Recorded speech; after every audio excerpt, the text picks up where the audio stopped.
Después, su intervención se cuelga en YouTube, lo digo por si queréis, después alguien que no lo puede unir, compartirlo en las redes. Lo primero, Juan Pérez, el director de Caritas, me pide que lo disculpe. Él tenía programado un viaje a Roma que salía mañana, pero la semana pasada tuvo un problema con los controladores aéreos, le han adelantado el viaje un día y ya salió hoy en día. Así que no nos puede acompañar y me ha pedido que lo disculpe. Estamos en la última intervención de la Semana de la Pobreza, la 14ª Semana de la Pobreza. Nosotros estamos contentos porque el nivel de las intervenciones, y la ley de Felipe está asegurada, ha sido bastante alto. Y bueno, mantenemos un poco el buen nivel que durante estos años hemos tenido en la Semana de la Pobreza, con ponencias, con gente muy preparada, muy formada y que nos han alentado y nos han enseñado mucho. El primer día Vicente Martín nos puso un espejo y nos enseñó qué es lo que es la Cáritas, qué es lo que es la Iglesia, qué es lo que es la comunidad cristiana, qué es la comunidad cristiana sin caridad, y nos puso también un poco de relieve el encuentro que hemos tenido con motivo del 75 aniversario de Cáritas Española con el Papa Francisco. Yo destacaría una frase preciosa con la que me quedé, que decía callejear la fe allí donde habita el sufrimiento, ¿no? Creo que eso englobaba todo lo que nos dijo Vicente. Después, al día siguiente, ayer, Kiko Lorenzo, técnico de la Cáritas Española, con un lenguaje quizás menos catequético y más técnico, pero nos puso también un interrogante importante, ¿no? Es decir, ¿con qué mirada, con qué perspectiva atendemos nosotros a la gente que viene a Cáritas y nos necesita? ¿Desde qué perspectiva? Yo, en todos los años de estas intervenciones, no había escuchado esa intuición tan bonita, es decir, cómo tratamos a la gente, con qué dignidad. Eso nos interpeló. Y bueno, en ambas ocasiones creo que con un mensaje de esperanza. Cuando salió el cartel que tenéis aquí, la autora del cartel es María José, nuestra responsable de comunicación, que es muy diligente y nos lo compartió. ¿Qué os parece? Me encanta. Yo lo compartí ya por WhatsApp antes de... Espérate, que esto no está terminado todavía, que no es el definitivo. Ya lo había compartido. Porque es verdad que en otras ocasiones habíamos puesto quizás escenas pues, más tristes y esta era una escena de esperanza. El árbol Cáritas, la iglesia caritativa firme en medio del campo, alrededor del que crece la vida, y el tiempo que amenaza tormenta, que son nuestras crisis, nuestras debilidades, pues no nos van a dejar de interpelar y que nosotros tenemos que seguir en la misión. A mí me parece un cartel bonito y positivo. Hoy nos acompaña Felipe. Felipe no necesita presentación porque él juega en casa, y no viene de llevar aquí muchos años y todo el mundo lo conoce. Él nos va a hablar hoy de las actuaciones significativas, las redes significativas de la parábola del samaritano, de cómo poner en práctica todo esto que vivimos, hemos visto y hemos oído. Y necesita poca presentación, es el comendador de los mercedarios en la ciudad. Tiene estudios de teología, de filosofía, ciencias morales, en comida. Ya gustaría que tuviéramos tanta gente con tanta formación en la diócesis, que tenemos mucha gente, pero con una formación además filosófica y moral, pues me parece importante. Él, aparte de cultivar esa disciplina, es aficionado a la pintura, a la poesía. Dice que publica en libros donde le dejan, y bueno, podría acudir a su pensamiento todos los domingos del día de él, porque es una columna. Él dice colaboraciones. Yo, más que colaboraciones, son verdaderas enseñanzas. Yo, al menos cada domingo, no me la pierdo. Felipe es uno de los fijos en la lectura del domingo. Así que, Felipe, muchas gracias y al lío. Pues muchas gracias a todos. Buenas tardes. Mejor así, ¿verdad? Sí. Bueno, yo en la ponencia pone realizar acciones significativas o insignificantes, no importa. Y una iglesia samaritana o cualquier samaritana es iglesia. voy a darle la inversión a todo, porque yo no soy técnico de nada. Entonces no sé por qué me habéis llamado, la verdad. Pero yo voy a dar mi opinión en base al Evangelio, que a mi modo de ver creo que da la clave significativa de lo que es una interpretación de la caridad. Deus caritas es, ¿no? Y además es la definición primera de San Juan. Dios es amor, y el amor y la caridad es lo mismo, y la justicia tiene que ser amor, y toda acción cristiana tiene que llevar amor, porque sin amor nada tiene sentido. Ya podría yo, ¿no?, dice San Pablo, hacer las cosas más extrañas. Si no tengo amor no sirve para nada.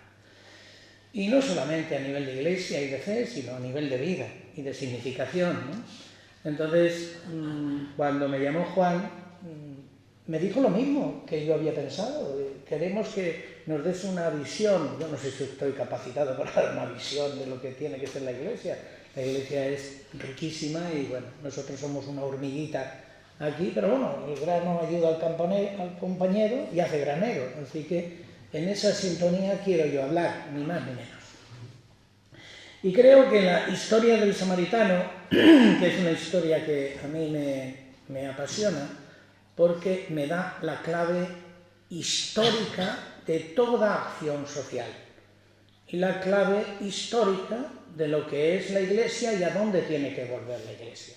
Cuando este Papa dice hay que salir a hacer lío, el lío ya está puesto en el Evangelio. Y es que cuando repites, solo repites lo que el Evangelio dice, ya montas lío. Porque el samaritano es un liante.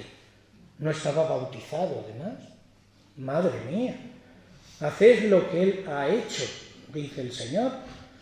Y además no tenía certificado homologado de nada, ni en el templo ni en ninguna parte, ¿no? Entonces, aquí hay otro nivel.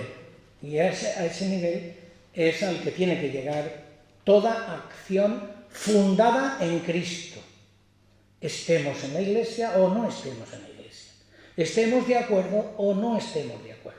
Porque el estar de acuerdo con la ortodoxia, con el dogma o no, entiendo por dogma Padre, Hijo y Espíritu Santo, de ahí por abajo ya todo es histórico, dogma histórico. Todo lo demás es y tiene que pasar por el filtro del amor y del samaritano. Y entiendo que la Iglesia o es samaritana o es una secta. Entonces, o es samaritana o nos convertimos en algo que está bien, que puede ser cultural, que puede ser incluso religioso, pero no es cristiano. Entonces tendrá toda la legitimidad histórica que quiera, pero la legitimidad histórica pasa por el prójimo. No solo por lo que yo creo o por lo que yo identifique. El mismísimo diablo identificó a Jesús. Sé quién eres, le dijo el diablo, ¿recordáis? Sé quién eres. De modo que no basta con identificar a Jesús, sino que hay que mostrar otra dimensión. Y esa dimensión me parece que es la caridad y el amor en el prójimo. Son fundamentos muy importantes estos, porque esto nos revela, nos revuelve todo. De modo que he tomado la parábola del samaritano, no la voy a leer porque la conocéis perfectamente, voy a ir haciendo alusión a ella. Es una historia que ha superado, gracias a Dios, toda la historia. Y ha superado incluso a los comentaristas. El buen samaritano ha supervivido, sobrevivido y ha salido a flote muy a pesar de los teólogos, lo cual ya es decir. Entonces ha pasado a la vida ordinaria de la Iglesia y ya no digamos al emblema de Cáritas. Yo no sé si habrá, seguro que sí, pero no me importaría decir que si Cáritas quiere tener un paradigma es el buen samaritano, perfectamente, ¿no?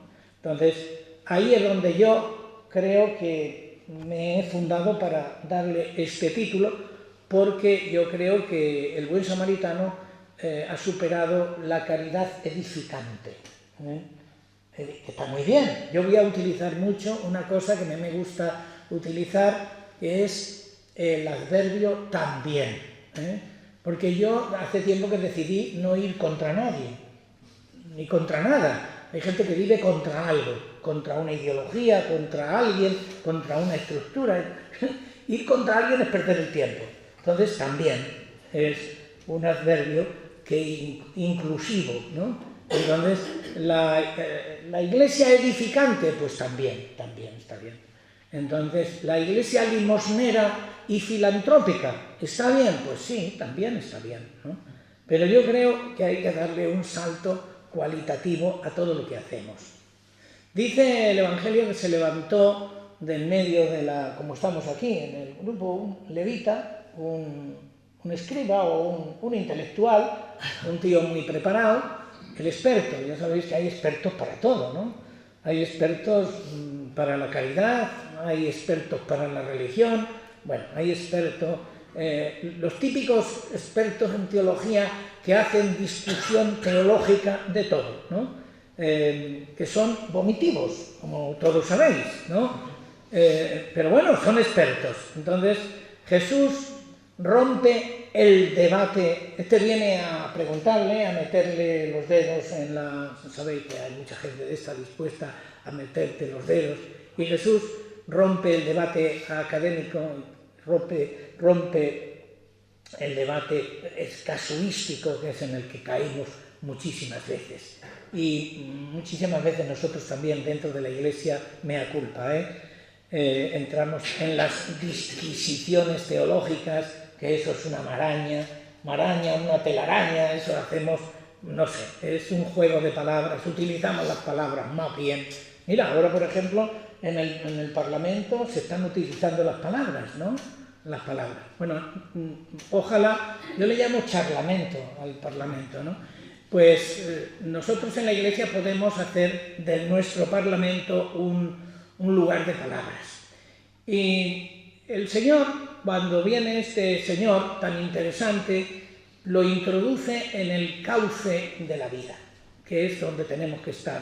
Todos vosotros sois voluntarios, todos, me imagino, o especialistas en algo, lo que sea, pero estamos en el cauce de la vida y más allá de las palabras que yo pueda decir, o pueda decir cualquiera, con todos mis respetos a todo lo que se pueda decir, pero cuando le vemos la cara al personaje, cuando le vemos los ojos a quien sea, entonces las cosas cambian.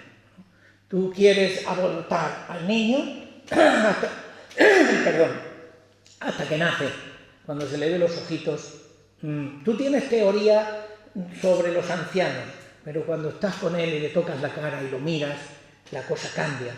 Tú tienes teorías sobre los moros o sobre los cristianos, o sobre los tirios o sobre troyanos, pero cuando les miras la cara, te llaman a la puerta y te dicen tengo hambre, la cosa y las teorías cambian.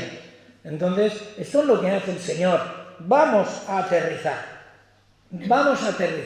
Lo introduce al tipo que quiere saber mucho en el cauce de la vida y termina diciendo vete y haz tú lo mismo.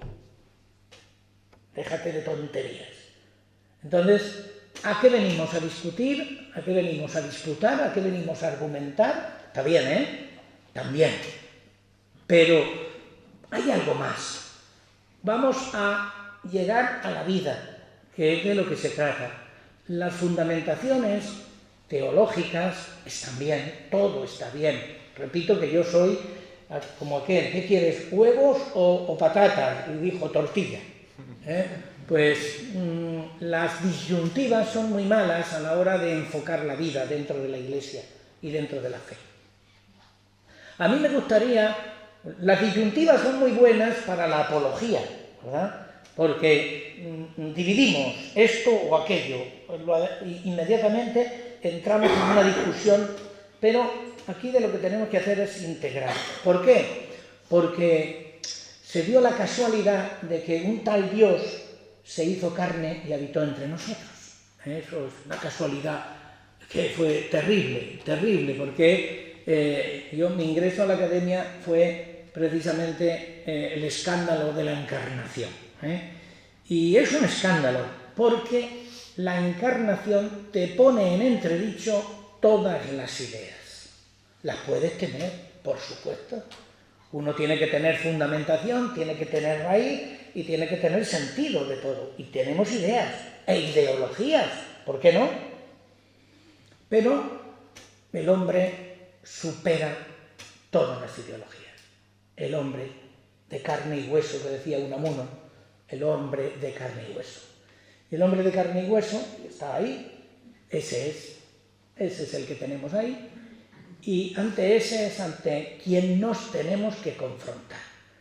Pero como luego le dio por hacerse cara en la cara de los prójimos, pues nos ha fastidiado el cotarro, porque a ver, hay algunos prójimos que es que hace falta hacer un esfuerzo para encontrarnos con Jesús, pero ahí está. Hay prójimos, y prójimas que hace falta hacer un esfuerzo psicológico. Ahí es donde tenemos que hacer, porque la religiosidad, que todos nosotros tenemos una motivación religiosa, supongo, o alguno no, respeto absolutamente, pero para nosotros, yo sí, tengo una religiosidad, pues o es vida o la religiosidad se convierte, le podemos dar la razón a Marx y convertir la religiosidad en opio, porque si no es vida es opio, Si la convertimos solo en espiritualidad, ya sabéis que a mí me gusta el lenguaje, pero el lenguaje es muy traidor. Hablamos de cuerpo y alma, a mí no me gusta ese lenguaje, porque es maniqueo, divide cuerpo y alma, cuando la realidad antropológica es una, no la podemos dividir. Quien se salva es este, con el cuerpo. Otra cosa distinta es qué cuerpo sea, ¿verdad? Ahora, como me decía una señora, yo lo he repetido muchas veces, porque me preguntó una señora que me hizo mucha gracia y lo utilizo siempre. Dice, ¿usted, padre, cree que yo voy a resucitar con esta reuma que yo tengo? Evidentemente, tenemos que transformar el cuerpo, pero no es el cuerpo resucitado, sino el cuerpo transformado, que es el cuerpo de la estructura social que nosotros tenemos. El reino de los cielos no está luego, está aquí, ya, pero todavía no, que dice la escatología consecuente, ¿verdad? Ya, pero todavía no. Entonces, la religiosidad tiene que servirnos para mover las piernas. Yo creo que Cáritas es una institución limitada de la Iglesia, limitada, pero siguen siendo las piernas de la Iglesia. Y yo creo que cuando tú hablas con cualquiera, lo primero que la gente reconoce, con su deficiencia, por supuesto, es la labor de Cáritas. Es el punto axial desde donde de alguna manera nos justificamos socialmente. Y eso es muy agradable. Pero bueno, eso hay que cuestionarlo naturalmente, con la doctrina social de la Iglesia, con multitud de cosas. Pero bueno, me quiero atener, porque esto es doctrina social de la Iglesia, no vayamos a pensar.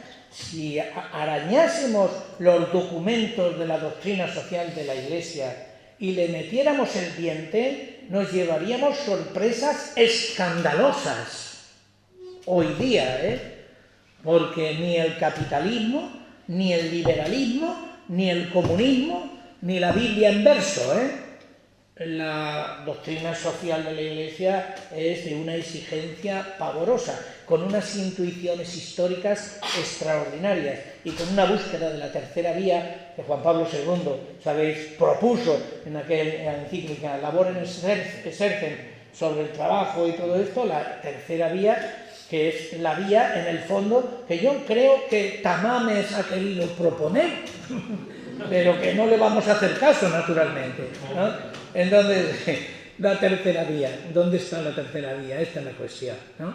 La tercera vía hegeliana del mundo sería la síntesis, pero ¿quién llega a la síntesis? Bueno, aquí vivimos en algo que sí tenemos que tener en cuenta, es la dialéctica histórica de los hechos, de la materia, de la economía, de la sociología, de la antropología. Es decir, el Evangelio tiene que vivir en permanente dialéctica histórica, abierto y en diálogo con las circunstancias que tiene, naturalmente. No nos podemos cerrar. El principio no es lo inamovible, el principio es la raíz que es capaz de tomar la vía necesaria para seguir dando fruto.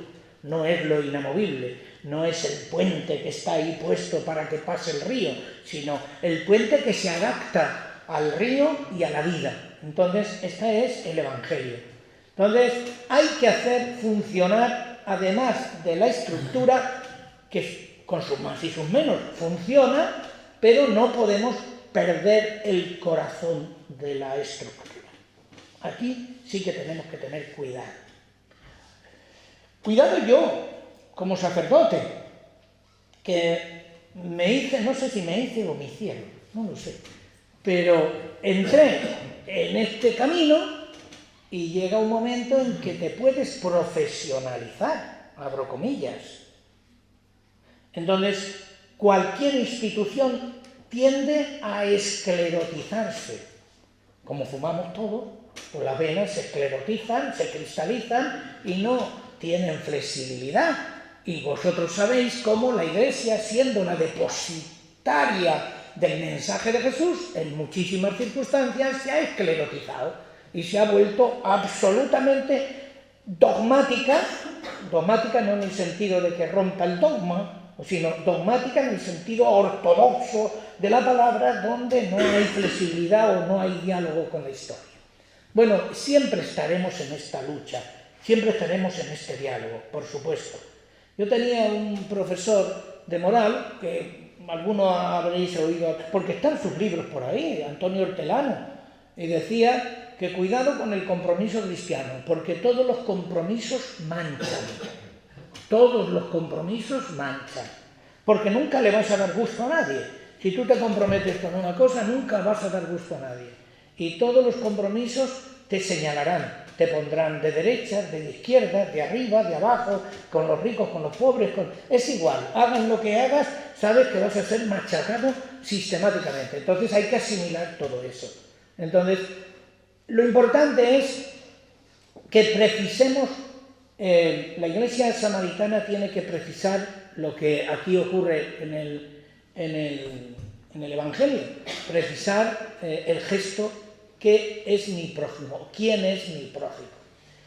Hombre, en Cáritas yo sé que se hacen muchas fichas, ¿no?, sobre las necesidades que se necesitan, ¿no?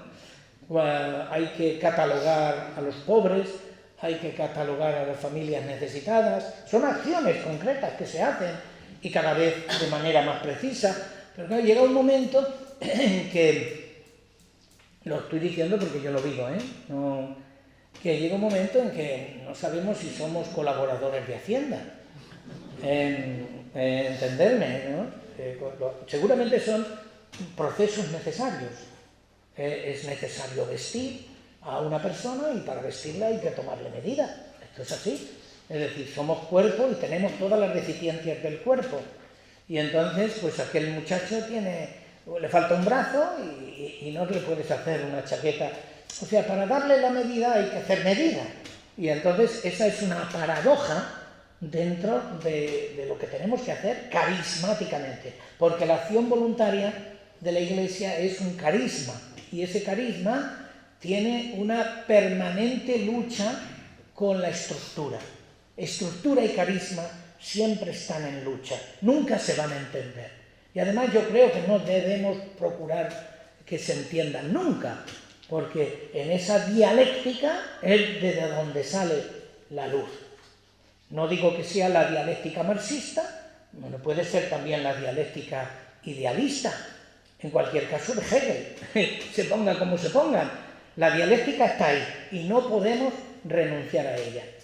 Entonces Jesús, el otro, el escriba, quiere clasificar. Quiere decir, en mi prójimo puede ser este. A todos nos gustaría, a mí el primero, tener una ficha para saber manejarme. A mí me gustaría tener controlado, pero la vida rompe todos los controles. Yo no sé quién es en Cáritas quien lleva los ficheros, pero me imagino...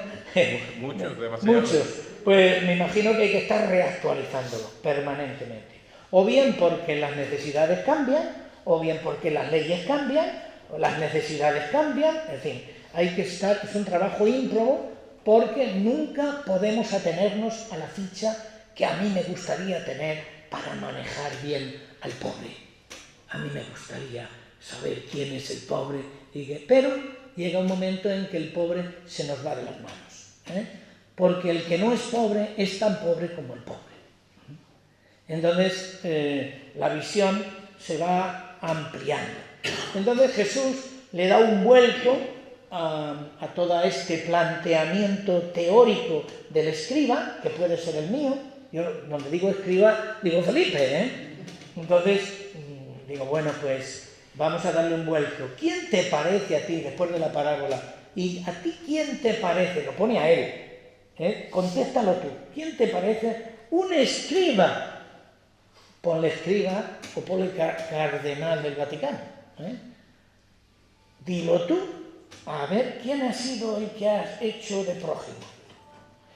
Y se tuvo que comer la hiel. Me imagino a ese escriba diciendo, no puedo salir por ningún lado. Pues, ¿quién hizo de prójimo? Lo diría con la boca muy pequeña, pero no tuvo más narices, que reconocerlo. Y ese es el vuelco. El prójimo no es objeto de discusión.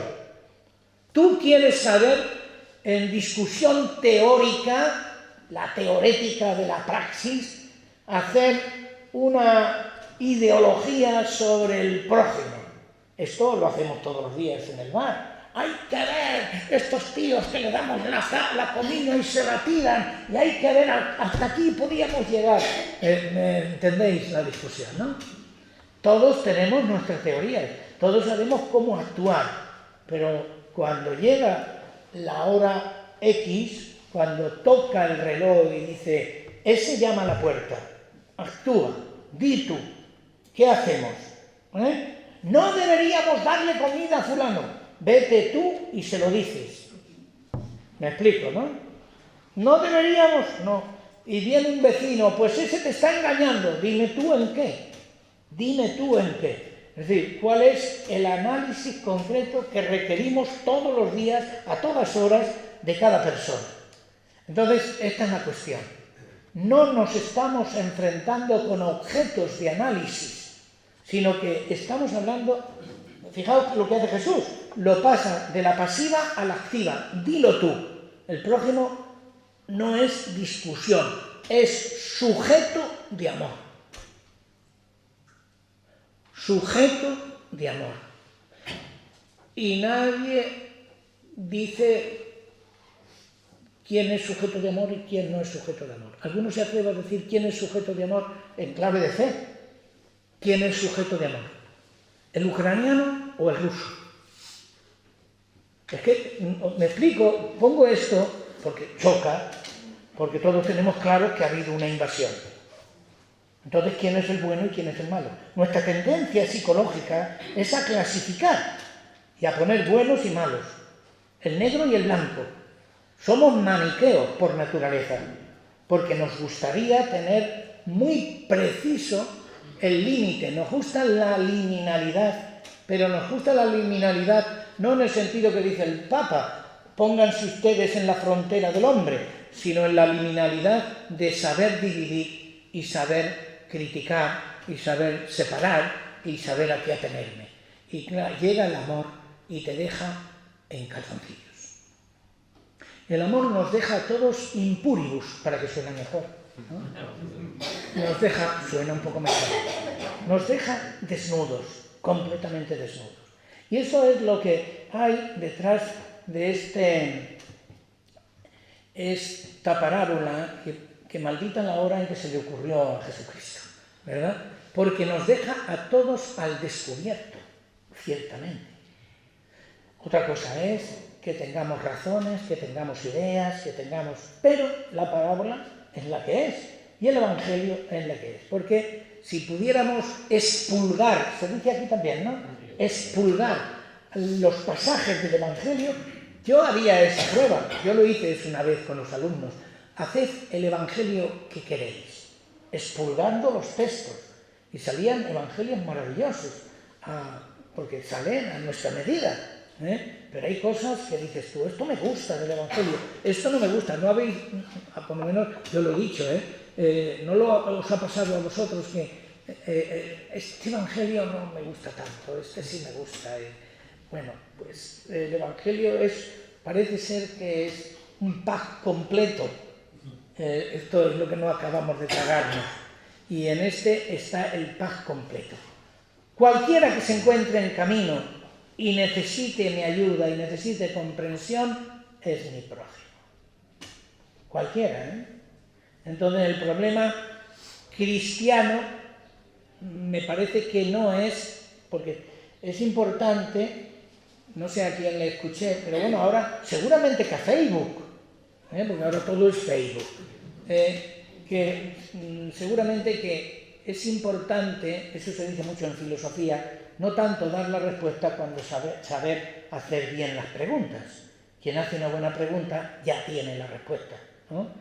Entonces, aquí también conviene hacer bien la pregunta, porque el problema cristiano no es el de saber quién es tu prójimo, sino que consiste en hacerse prójimo. Hemos dado ya un salto. ¿Quién es mi prójimo? No digas quién es mi prójimo. Eres tú el que te tienes que hacer prójimo. Y ya la cosa empieza a ponerse fea. Porque ¿a quién debo amar? ¿Cuántas veces nos hemos preguntado eso, no? Una mala pregunta. Es una mala pregunta porque si me pregunto a quién debo amar, cojo la lista y pongo, como cuando voy a votar, ¿no? Tacho, y claro, todos tienen derecho a mi amor. La cosa cambia un poco. Todos tienen derecho a mi amor. Pero hombre, es que fulanito de tal, es que hay gente antipática, también tienen derecho al amor. Es que hay gente que huele mal. Es que el prójimo hay veces que no tiene ducha. El otro día llegó uno a la sacristía, ¿verdad, Ana María? Claro, le tuve que dar la mano y era antes de misa y cuando me dejó de verme me fui corriendo a lavarme. Claro, ¿qué iba a hacer? El pobre no se había duchado, hacía 3 días y olía a compañerismo. Eso decía el prefecto que teníamos nosotros en el seminario cuando entrara en clase. Aquí huele a compañerismo, ¿no? El prójimo huele a compañerismo. Perdonad la expresión, pero es que hay prójimos que son tontos. Hay prójimos que son tontos del culo, perdonad. Inoportunos, vulgares, despechados, indeseables. Pero si es que ese es el prójimo. Voy a dejarlo ahí porque... y ahí es donde tenemos que anular las distancias, que es lo que más cuesta. Claro, necesitamos una mascarilla. Ha venido, para esto de atender al prójimo, ha venido bien la mascarilla. Claro, necesitamos mascarilla porque en la pregunta de quién es mi prójimo, desde el punto de vista cristiano, no tiene sentido. Y luego viene la localización, que también la da la parábola. Yo he estado mirando en la parábola y en la parábola dice que bajaba de Jerusalén a Jericó, más o menos. ¿Habéis estado en Tierra Santa algunos? Más o menos una jornada del Camino de Santiago, por poner algo, ¿no? Bajaba porque Jericó está bajo el nivel del mar. Es una ciudad, dicen que la ciudad más antigua, ¿no? Bajaba, ahí transcurre todo. 27 kilómetros más o menos, ahí transcurre todo. Y digo todo porque ahí es donde, según la parábola, se dividen los hombres, entre buenos y malos, que es lo que nos gusta a todos saber. ¿Quién es el bueno? Yo iba al cine cuando era chico y decía, ¿quién es el bueno? Y ya tenías resuelta la película. Era de vaqueros, ¿no? Ese es el bueno.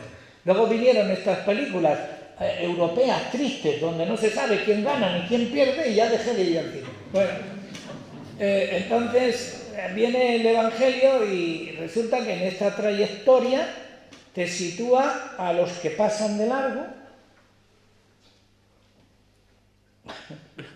que son, ya sabéis quiénes son. Joder, es que a los curas nos ponen, hasta el Evangelio nos ponen, ya sabemos que no son curas, ya sabemos que es otra historia, ¿no? Pero el sacerdote, en fin, los que pasan de largo.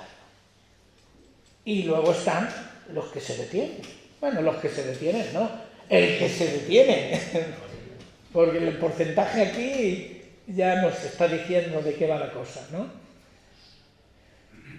En el trayecto de mi propia vida, de aquí al despacho, me encuentro con el herido. En el trayecto de mi dormitorio al cuarto de baño, me encuentro con el herido. En el trayecto de la oficina, me encuentro con el herido. En el trayecto nos encontramos los que dicen y pasan, esto no es cosa mía. Recuerden, yo voy a lo mío, que es lo que te enseñan todos. Tú a lo tuyo. Eso me lo decía mi padre, ¿eh? No te metas en lío, tú a lo tuyo, ¿no? No sé si lo consiguió alguna vez. El caso es que no te compliques la vida. Vete a lo tuyo. Eso es lo que le decimos a los jóvenes, ¿o no? Con cierta... Es real, es verdad. Ya sabemos que hay gente que se puede complicar la vida, ¿no? Yo me acuerdo que cuando estaba en la universidad, yo siempre he padecido algo de bronquios. Y me puse en el voluntariado, pues claro, era seminarista y estaba en el voluntariado. Y no se me ocurrió otra cosa que coger el voluntariado que menos me venía. Entonces, yo estaba en Salamanca, había un hospital de tuberculosis. Y no se me ocurrió otra cosa que irme a ayudar a los tuberculosos. Cuando se enteró mi madre y mi padre casi me matan, ¿no? Porque claro, era una imprudencia, en esa edad uno no tenía ni prudencia, ni sentido de común, ni nada. Bueno, pero allá que me iba, ¿no? Nunca me pasó nada, pero ahí está. Quiero decir que esto es lo que nos pasa, no te metas en lío. Y luego están los que se detienen. Y yo quiero creer que aquí estamos, gente que más o menos nos hemos detenido en algún momento de nuestra vida o estamos detenidos. Y sabemos distinguir el presente y nos preocupan los demás. Hombre, a mí me preocupa el sufrimiento ajeno. Yo casi diría que más que el sufrimiento ajeno, a mí lo que más me preocupa es la impotencia que me encuentro en mí mismo ante el sufrimiento ajeno. Yo creo que la Iglesia en general nos pasa eso, ¿no? Cualquiera que tenga un poco de corazón, cuando ve las circunstancias, independientemente del que te engaña o el que no, independientemente del que es un sinvergüenza, que también, ¿vale? Pero te sientes impotente. Tienes ideas, tienes buena voluntad, a veces tienes algún recurso, pero no acabas de llegar, lo que le pasa a Cáritas, quisiera abordar. Y hay que racionalizar, desgraciadamente, el aborde social. Hay que racionalizar. Y el aborde social a veces lleva una cosa que a mí no me gusta, que es la discriminación. Y tenemos que encontrar el trabajo en las contradicciones que se derivan de nuestro propio trabajo. Hay veces que te acuestas con un muy mal sabor de boca, porque tú que quieres hacer el bien, te encuentras haciendo injusticia o discriminando sin saber por qué sí o por qué no. Esa contradicción la he sentido yo, no sé ustedes, pero me parece que eso se nos da.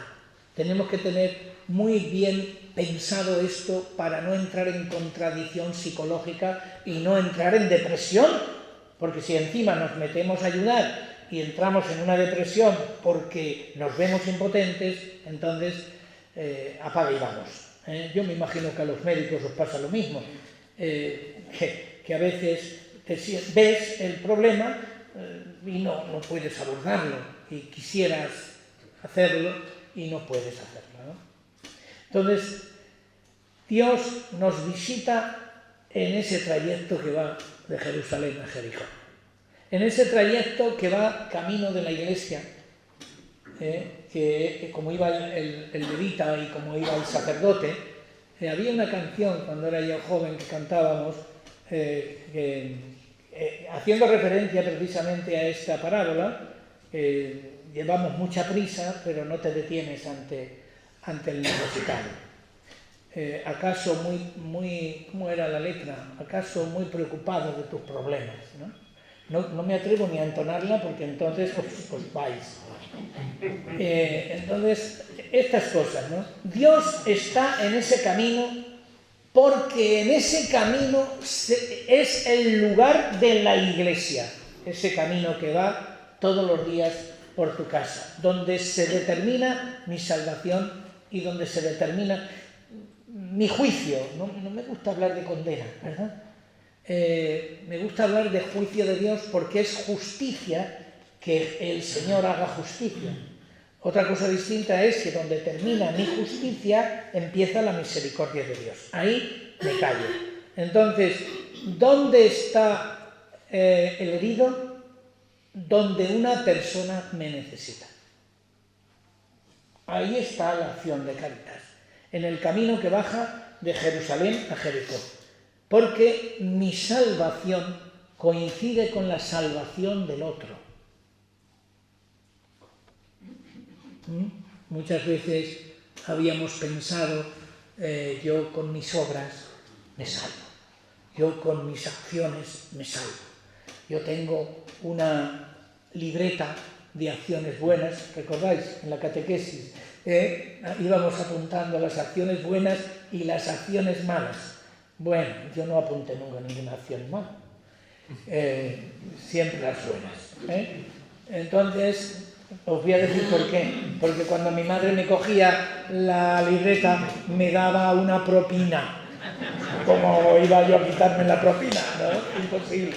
Entonces llegó un momento en que tenía tantas acciones buenas que dijo, no, sin propina. Eso hay que hacerlo porque sí.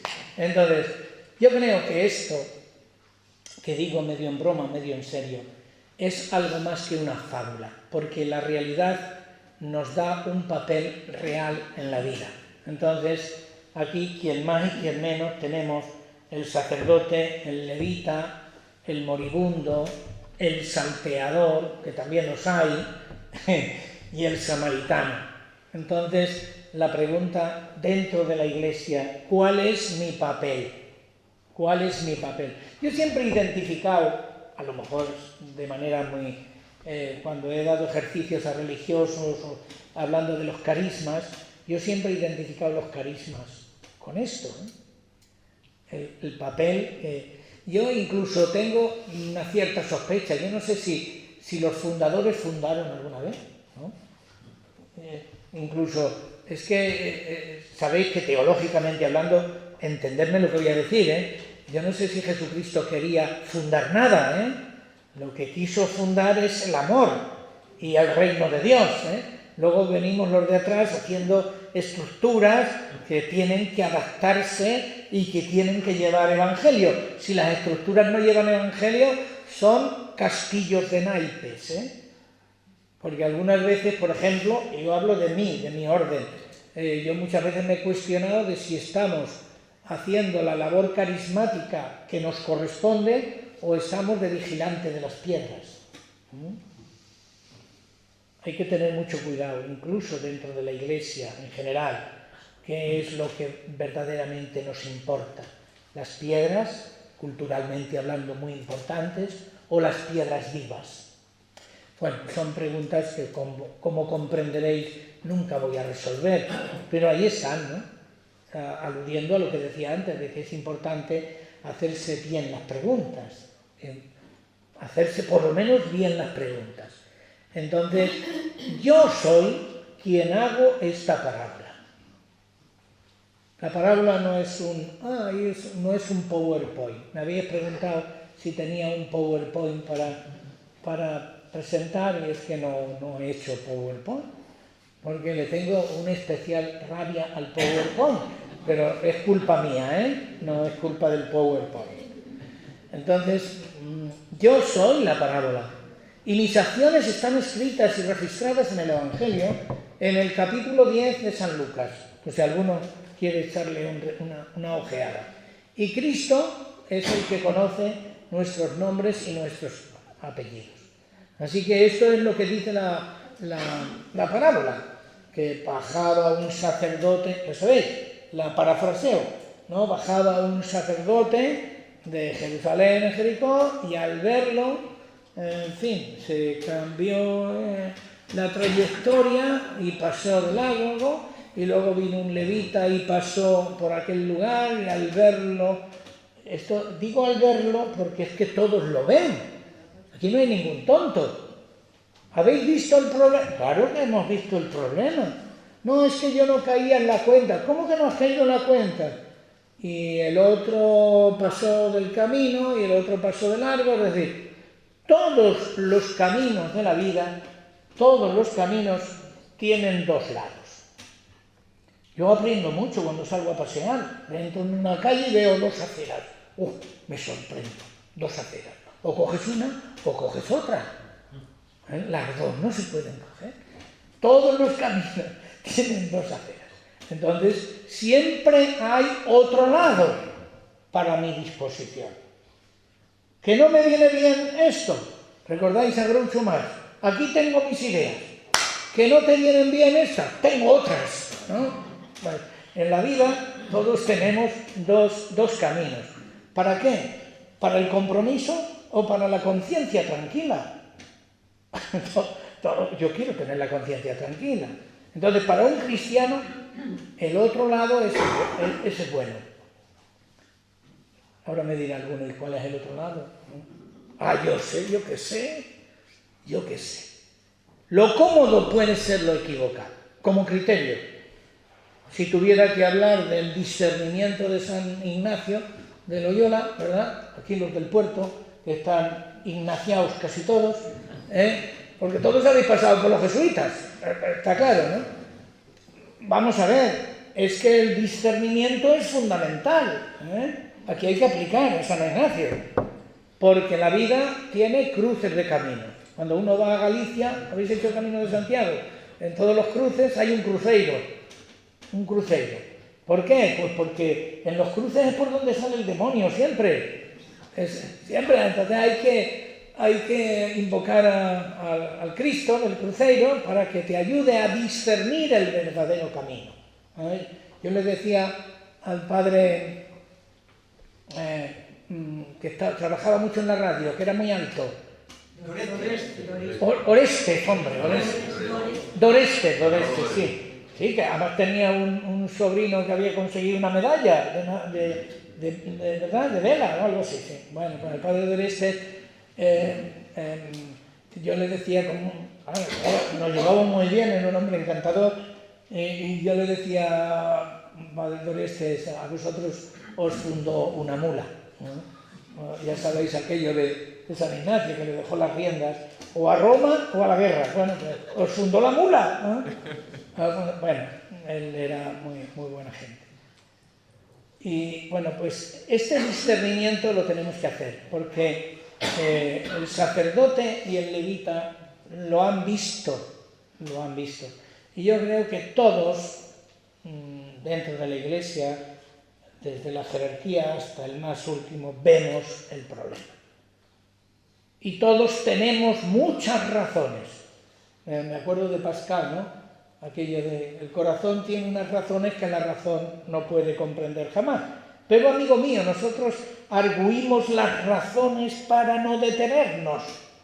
Tenemos que llegar pronto al templo, tenemos horario y tenemos prisa y tenemos reglamento y todos tenemos cosas, sacamos el móvil e inmediatamente cuando alguien nos compromete, digo lo que hago yo, miro, digo, tengo la agenda llena, no, es mentira, no tengo nada en la agenda, y tenemos unos reglamentos, cosas importantísimas. Mira, no puedo ir porque no entra dentro de la programación, ahora se alude mucho a la programación, entonces somos verdaderamente, bueno, no digo lo que somos. pecadores, nada más. Entonces, yo me imagino que, lo he dicho en alguna ocasión, en alguna conferencia, que estos hombres, supongo que llegaron al templo y hicieron por escrito una enérgica protesta. Una enérgica protesta. ¿Sabes? Cuando hay algún acto de vandalismo, hacemos una enérgica protesta. Cuando hay, todos hacemos una denuncia. Y supongo que aquellos con buen criterio harían una denuncia ante el templo y ante la guardia del templo. Pero porque tenemos muchas razones para sacudir el compromiso. Y aludo a esto que dije yo al principio, decía mi profesor Antonio Hortelano, el compromiso ensucia siempre, porque el compromiso te mete en líos. Si viene alguien a pedirte algo para que le soluciones unos papeles, voy a decir papeles en general, ¿no? Te fastidia el fin de semana que tenías programado, Te lo fastidia totalmente, porque tienes que coger el coche, porque lo tienes que llevar a urgencias, porque tienes que ir a hacer un papel, porque tienes que acompañarle a comisaría, porque tienes... Supongo que esto lo habéis hecho todos en algún momento. Te fastidia el día completamente. Si no fuera porque cuando llegas a tu habitación y te acuestas, entonces duermes tranquilo. Entonces, tenemos muchas razones válidas ante Dios que equivalen a no tener razón. Esta es la paradoja siempre, ¿no?, con la que nos encontramos. Culpables de haber hecho callar el corazón. Culpables de haber hecho callar el corazón. Y somos peores que los asaltantes. Es verdad que ahora vivimos asaltados por las circunstancias que nos rodean. ¿Y cuáles son las circunstancias? Pues la mucha indiferencia que hay. Hay un cierto nivel de nihilismo social, sociológico, de indiferencia, de desentendimiento. En general, yo vivo en mi unifamiliar y la primera obra que haces cuando compras un unifamiliar, ¿cuál es? El muro del vecino hay que subirlo. ¿Me explico? Gente que vive 20 años en el edificio y no se conoce con el vecino. Bueno, aquí en Andalucía esto es más difícil, lo digo en serio, porque aquí hay otro carácter, hay una manera de... Pero ¿sabéis qué ocurre eso? En Madrid, en ciudades, 20 años viviendo y no saben quién es el vecino. No tenemos vecindad, no tenemos prójimo, no queremos prójimos. Porque además es que no los queremos, porque los prójimos es que siempre son molestísimos, de verdad. Me hacen mucha gracia estas botellas que nos recuerdan a las gaseosas de cuando era yo niño. Bueno, cuando íbamos al cine estaba la gaseosa esta cabezona, pues era muy entrañable.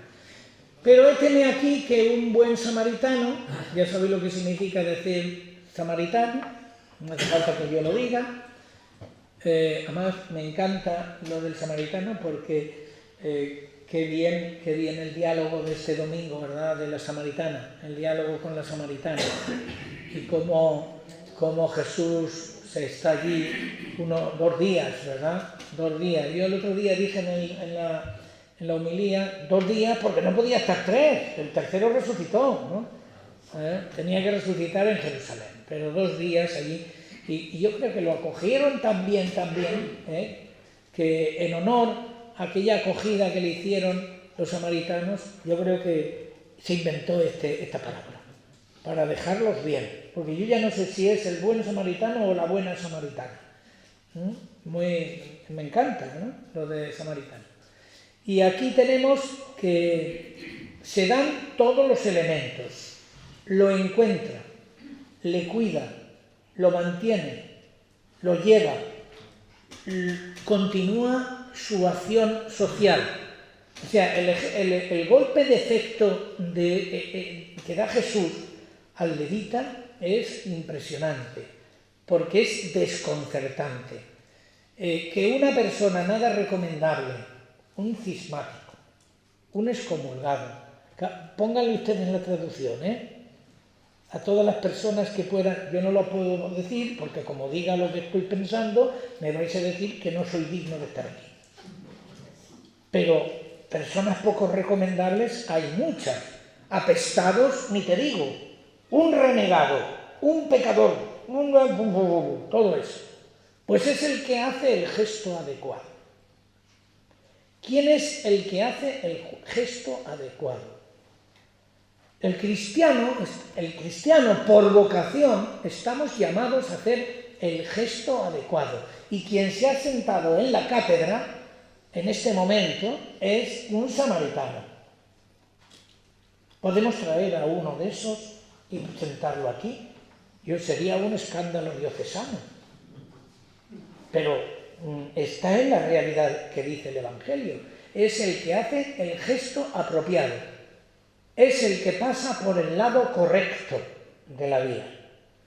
Por el obstáculo, el tropiezo imprevisto.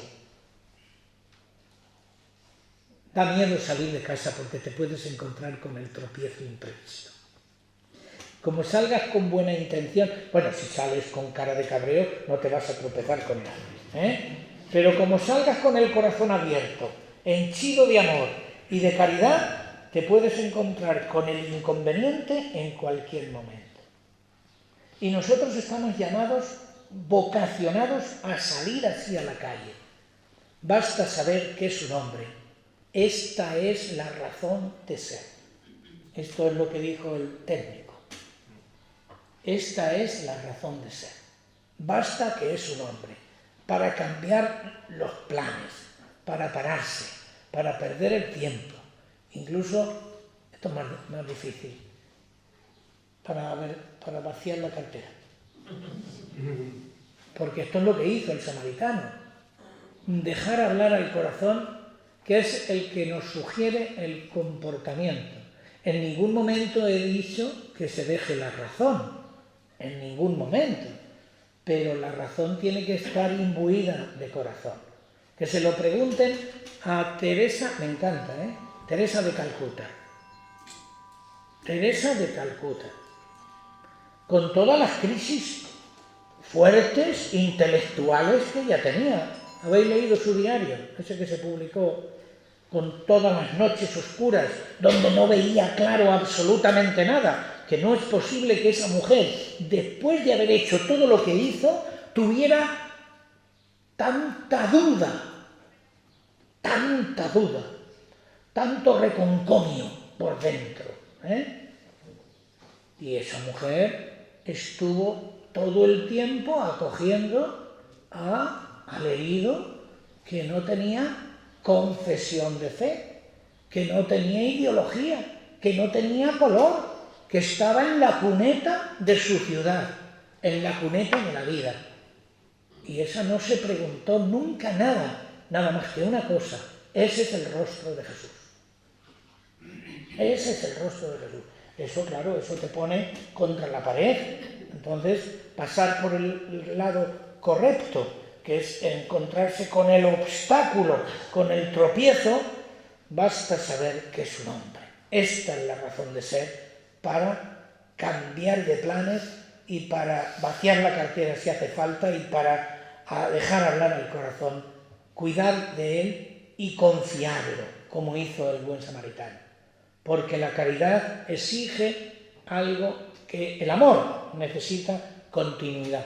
Yo muchas veces a los matrimonios que llegan allí, o los novios que llegan ahí, les pregunto, y vienen a casarse, digo, ¿para 2 años o para 3 años?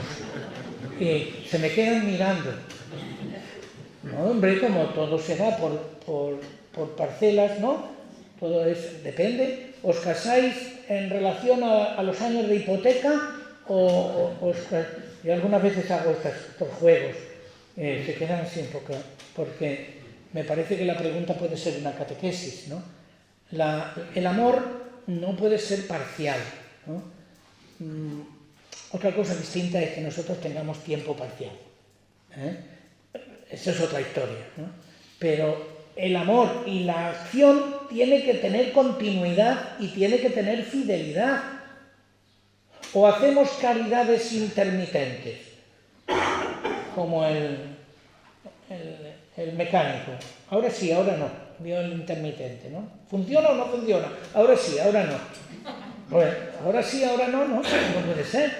Entonces, yo comprendo, porque estamos en el mundo y sabemos lo que es. Yo soy epidermis, siento frío y siento calor. O sea, las cosas profundas entran por la epidermis, ¿verdad? Y hay que darle el valor que tiene. Cuando llega Navidad, pues todos son fulguraciones, ¿no? Y está bien, también está bien. Llega la Navidad y tenemos, pues, rachas maravillosas, son sensacionalismos. Yo el otro día escribí un artículo sobre la política sensacionalista, sensiblera, ¿no? Pues es que por ahí tenemos éxito, abre comillas, ¿Qué es el éxito de lo sensorial? Pero nosotros tenemos que profundizar y más allá de los baches y de las rachas y del aflojamiento, después de Navidad viene, ¿cuál es la peor época para recaudar dinero de Cáritas? Probablemente enero, ¿no? O febrero. Estamos así, enero, febrero, marzo, abril, bueno. Y pues luego viene la feria, luego viene...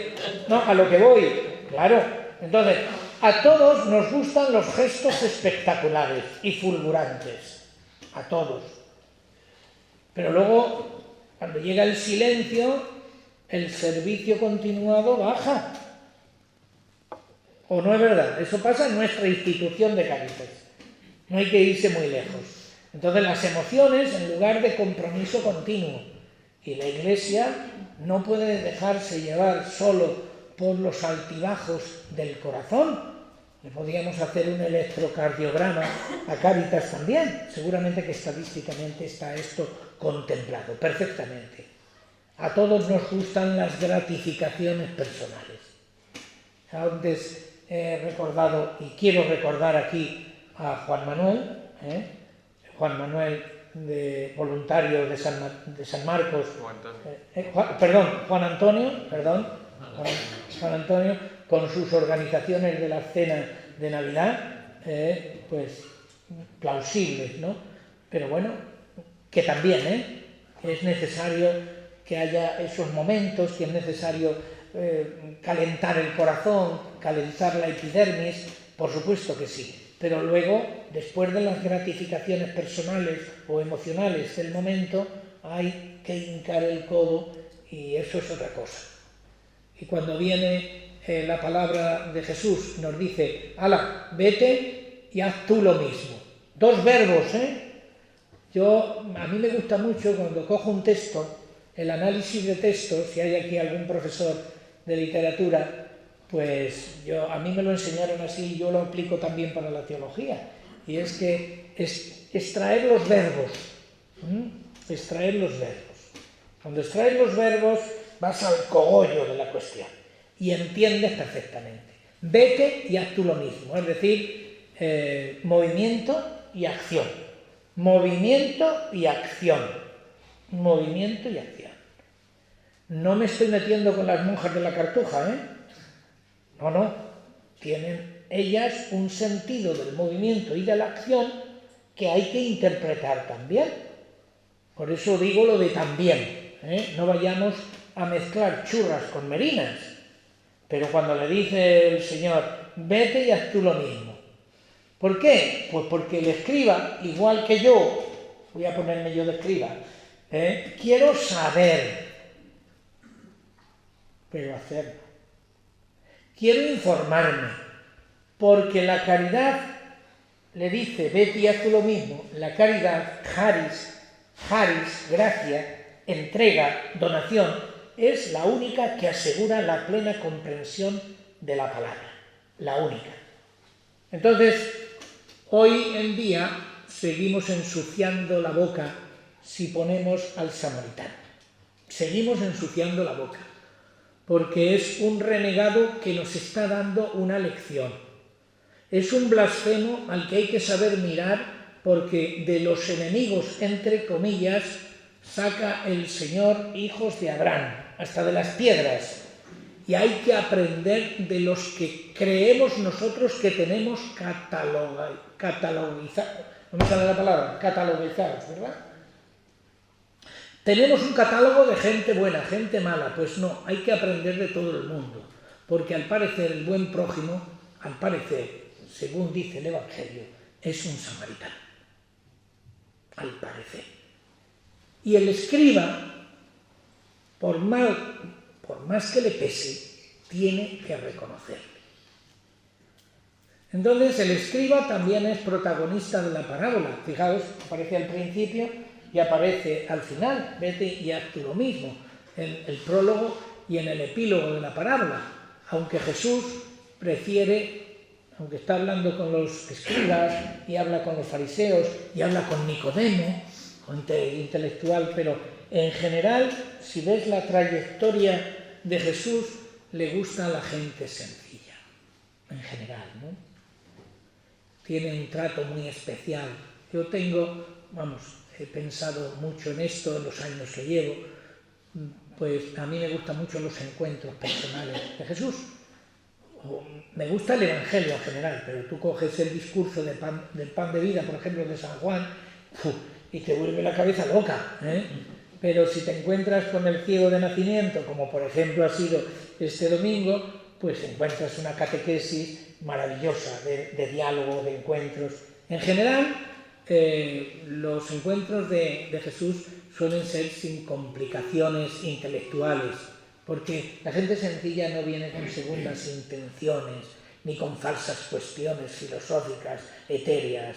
El escriba, ya sabéis que cuando pregunta, aunque hay un escriba, el otro día lo vimos en el Evangelio también, hay un escriba que le dice, no estás lejos del reino de los cielos, ¿recordáis? Hay un escriba que lo trata bien, oye, mira, está bien, ¿no? Está bien.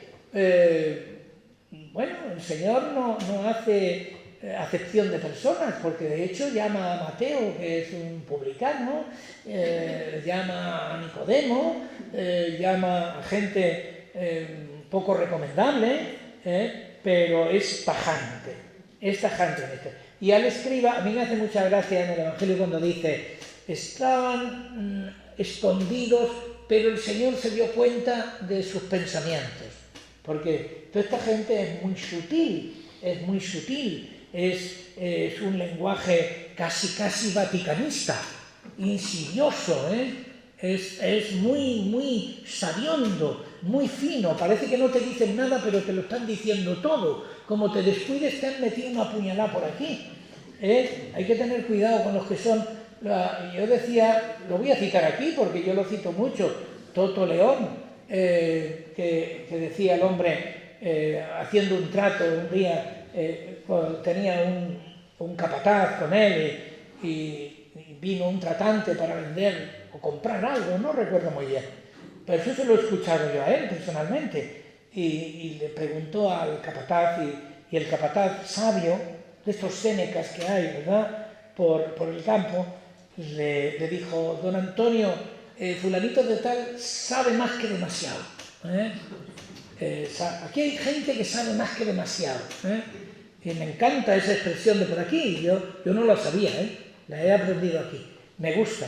Entonces, estamos dispuestos a discutir hasta el infinito, precisando, midiendo, a golpe de citas, poniendo a prueba al maestro, la teología, la iglesia, un determinado tipo de iglesia, un determinado tipo de iglesia, porque la iglesia somos todos y la iglesia es la que celebra al Señor Jesús, no es la iglesia que se hace posesiva de un determinado pensamiento. La iglesia somos todos, del pensamiento que conviene y del pensamiento que no conviene. La iglesia es mucha iglesia. Y existe este tipo de personas que están permanentemente poniendo a prueba al maestro, justificando su saber, definiendo el concepto de prójimo, diciéndonos cómo tiene que ser la liturgia, diciéndonos cómo tiene que ser la tradición, diciendo... Entonces viene Jesús y rompe, déjate de tradiciones, déjate de... Que está muy bien, que está muy bien. Que no seré yo el que vaya contra la tradición, porque si no me excomulgan, claro. Entonces, pero aquí tenemos una cosa que se llama prójimo, o tú te haces prójimo, y aquí tenemos un samaritano. Entonces Jesús rompe toda discusión abstracta, todas las diatribas que nosotros nos hacemos, ideológicas, esas casuísticas abstrusas y ridículas que nos implican en el plano de la existencia. Esto es lo que quiere el Señor, implicarnos, y donde nos centra en el encuentro personal, que es lo que en definitiva quiere Yo no sé cómo estamos de tiempo, creo que me he pasado ya por lo menos 10 minutos, yo qué sé. Y en tus manos encomiendo mi espíritu. Termina cuando tenga que terminar. No, hombre, porque esto es... Vamos a ver, yo lo escribí una vez en un domingo, que es muy difícil conjugar el verbo hacer. Muy difícil conjugar el verbo hacer, que es una conjugación indigesta. Porque la iglesia samaritana es la que va transformando a su alrededor. Es la que crea fraternidad, la que crea compromiso, la que crea espíritu y carne, no la que se queda solo con una parte de la espiritualidad. Una parte de la espiritualidad que justifica... No, la iglesia es todo ese conjunto que es pensar, orar y hacer y orar. Y si queréis, otro día vengo con la carta del apóstol Santiago y precisamos en qué consiste el prójimo, en qué consiste el hacer. Preséntame tú tus obras, preséntame tú tu fe, o preséntame... Me explico. Cuando queráis, cogemos carta de Santiago y la ponemos sobre el tapete. Lo que pasa es que no me llegaría con una hora, ¿no? Entonces, qué difícil es conjugar este verbo. El conocimiento de Cristo es praxis, que se está olvidando esa palabra. Se está olvidando la palabra praxis. Sabes las cosas que haces. Lo que no haces, no lo sabes. Y el Cristo pastor, el Señor es mi pastor, nada me falta. Lo hemos escuchado hace muy poquito. ¿Por qué? Porque da la vida por ellos, por las ovejas, porque se ocupa de ellas, porque se involucra en su vida, porque se identifica con su vida, porque supera las distancias que tenemos con el prójimo. El samaritano sintió lástima, qué bonita es esta expresión, sintió lástima. Vamos a ver, una iglesia tiene que sentir lástima, tiene que tener corazón, tiene que tener misericordia, se tiene que estremecer, tiene que ser estremecimiento de las entrañas. Por eso se dice que la iglesia, si es entrañable, pues porque tiene entrañas. Si es madre, es porque tiene entrañas, tiene útero. La iglesia tiene que sentir como una madre. Tiene que ser entrañable. Una iglesia que no es entrañable, hay un libro que es una iglesia que no sirve para nada. Y esta es, ¿qué sacude hoy? Bueno, esto seguían ya muchas preguntas, ¿verdad? ¿Qué sacude hoy realmente nuestras entrañas? ¿Qué razones tengo yo en mi corazón? ¿Por qué estoy dispuesto a arriesgarme? ¿Por qué bajo yo a la arena? ¿Por qué yo mancho mis manos? ¿Estoy dispuesto a dedicarme a alguien? Hacemos que Dios sea visible. La cara visible de Dios es el amor y caritas. Lo demás son palabrerías. Y ahí es donde tenemos que modificar en gran parte el lenguaje religioso. ¿Por qué no llegamos? Quizá porque no hacemos. Entonces, tocando al hombre de carne desgarrada, el hombre de carne y hueso de Unamuno es cómo podemos ser creíbles. Porque la Iglesia tiene necesidad de ser creíble y verificar la fe en las acciones concretas de la historia. Porque hay que olvidar que Dios se encarnó. No hay que olvidar eso. El Dios trascendente dejó de ser trascendente. Los que buscan la trascendencia y se olvidan de la inmanencia y se olvidan de la encarnación no son iglesia cristiana, son religión. Pero Cristo rompió la religión para descubrir el encuentro interpersonal con Dios. Y ese encuentro interpersonal con Dios es la clave de identidad de Dios en la historia. No hay otra clave. Hay otras claves budistas, religiosas, espirituales, pero la clave de interpretación de Dios es la encarnación, el escándalo de la encarnación que se manifiesta en aquellos que queremos y aquellos que nos complican la vida cuando los queremos.